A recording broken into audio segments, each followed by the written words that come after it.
Sana naman umulan kahit minsan lang gaya ng request ng maghahalaman at mga matatanda dito sa amin.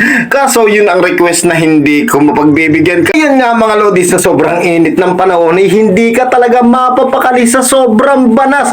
Kahit saan ka naman pumesto, mapaloob man o labas, ang hangin ay napakadamo. Kaya naman naisipan kong gumawa ng ice candy gamit itong ice maker. So ito nga at inilalabas ko ng mga lodi para magamit na ulit natin. Matagal nga itong napa-stock at eto, gagamitin na ulit natin ngayon para makagawa ng ice candy. Bumili na rin ako ng orange. Eto nga at inilalagay ko na dito sa ating lagayan. Bali, 2 orange ang nilagay ko dyan para maganda naman ang lasa. Isinunod ko naman itong evaporated mga lodi. Yung gatas na yan para lalo sumarap ang ating ice candy. Siyempre, para hindi matabang, lalagyan natin ng asukal kasi marami ang tubig na inilagay ko para marami tayong magawa. At siyempre, hahaluin natin yan. Matapos ko ngang ihanda yung gagawin nating ice candy, so ito naman ang aking inilabas, yung ating ice maker. So tamang-tama, meron na akong nailagay na saksakan yan at eto, gagawin na natin ang ating ice candy para sa mga bata. Tamang-tama nga din ang labas ko kasi alas 3 na ng hapon at eto nga mga lodi,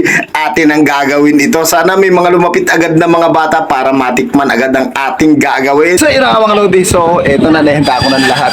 Gagawa na tayo ng free ice candy gamit yung ating ice maker. Okay, sana maraming batang pumunta. Bago ko nga pala ilagay ito mga lodi sa ating ice maker ay hinalo-halo ko muna para hindi bumara dito sa ice maker natin. Bali, panggawa lang yan ng yelo pero gagawin ko ito para sa mga bata. At ito na nga, magsimula na tayo. Ano ang layag? At nagsimula na nga gumawa ng ice candy itong ating ice maker. So maghihintay na lang tayo ng mga batang dadating. Habang gumagawa nga yung ice maker natin ng ice candy, eto, may mga dumating ng bata at pinagbibigyan ko na sila ng kanilang lagayan. Sana maging masaya sila sa gagawin nating ice candy. Habang hinihintay nga namin magawa yung ice candy, ay nakipagkulitan muna ako sa kanila at biglang eto na mga lodi, nagawa na yung ice candy. Nakakatuwa mga lodi kasi habang lumalabas yung ice candy, ay kitang-kita sa mga bata ang tuwa sa kanilang mga mukha. Yan na nga mga lodi. So, bigyan na natin sila. Yan, grabe, nakakatuwa naman. Nakakatuwa talaga kasi nagtyaga silang pumila dito para matikman yung ice candy natin. At eto na nga, isa-isa na natin silang bigyan. Kahit sa ganito lang paraan ay maibsa naman ang banas sa kanilang katawan kasi kita nyo naman mga lodi ang panahon natin.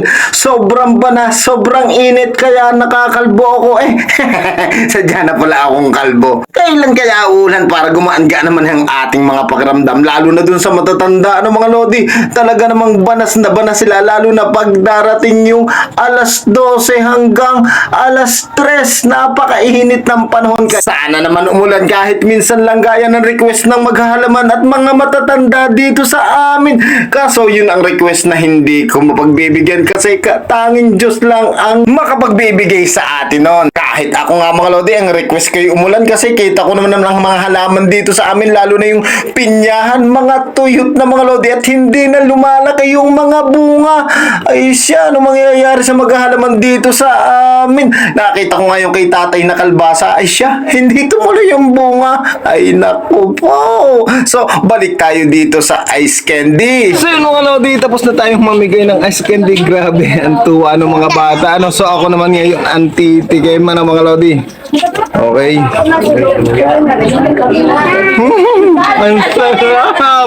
Okay. Hanggang sa muli mga lodi.